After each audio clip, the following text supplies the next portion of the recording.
الحمد لله وكفى والصلاة والسلام على سيد المصطفى وعلى آله وصحبه أجمعين.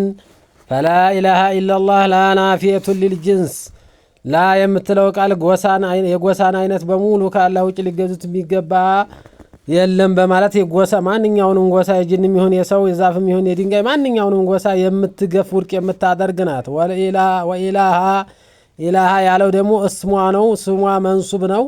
والمألوه مالتنا بالعبادة بعبادة لجزوت يميجب ጌታ የተለመደ ማለት ነው። والذي تألوه القلوب تألوه القلوب قلب እኮ የምትለምድ وتقصده የምታስበው ማለት ነው። ኢላሃ ማለት قلب የምታስበው رغبة إليه ወደሱ ፈልጋ ልትገዛ የምታስበው في حصول نفع አንድ ነገር ይጠቅመኛል ብላ የምታስበው ኢላህ ይባላል ማለት ነው። ስሟ ነው። ኢላሃ መንሱብ ነው።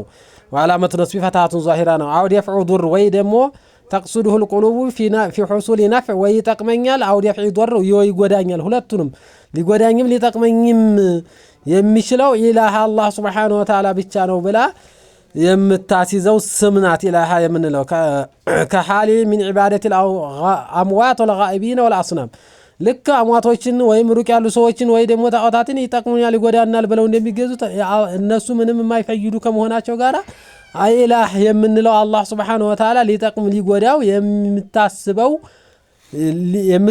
ልታስበው የሚገባ አላህ Subhanahu Wa Ta'ala ብቻ ላ ኢላህ ብለን የምንጠራው ማለት ነው። ወخبሩ ላ የላግን خبሩ ደግሞ محذوف ወርቋል ሐቁን ያለው ነው።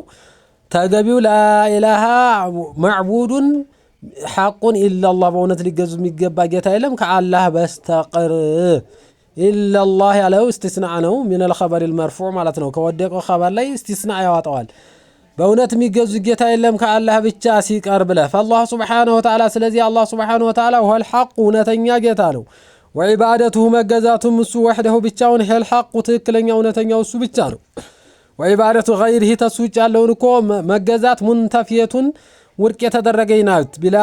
ቢላ በዚህ በላም ማለት ነው። في هذه الكلمة ዝች ቃላት ውስጥ ለዚህ ማስረጃው አላህ Subhanahu Wa Ta'ala ምን ብሏል? ذلك ይሄ ነገር እኮ بأن الله እኮ በመሆኑ ነው ብሏል። ሁል ሐቁ እውነተኛ የሆነ ጌታ በመሆኑ ነው። وأنما يدعون من دونه وإنما يدعون من دونه ከሱጭ እኮ የሚገዙት ሁል ባጢሉ እሱ ደግሞ ብልሹ ነው። ጌትነት አይገባውም። فإلهية ما سواه ከሱጭ ያለው ጌትነት ባጢለቱን ብልሹናት ምንም ሊገባ አይገባትም። ኢባዳ የሚባል ጭርሽ ላይ ከአላህ ውጭ ላሉ ማዕቡዳት አይገባቸውም። ብልሹ የሆነ ነገር ነው ማለት ነው። فدلت الآية ስለዚህ እቺ አላህ Subhanahu Wa Ta'ala አንቀጽ እኮ አመላከተችን አነ ሶርፈ ዱዓንም ይሁን ልመናንም ይሁን ሁሉንም ነገር ለአላህ Subhanahu Wa Ta'ala ወደ አላህ እንጂ መጣራት ያለበት ሌላ ማናጣራ ሌላ የሚጣራ ካለ እሱ ጥሪው ሁሉ ብልሹ መሆኑን ያመላክተናል ማለት ነው።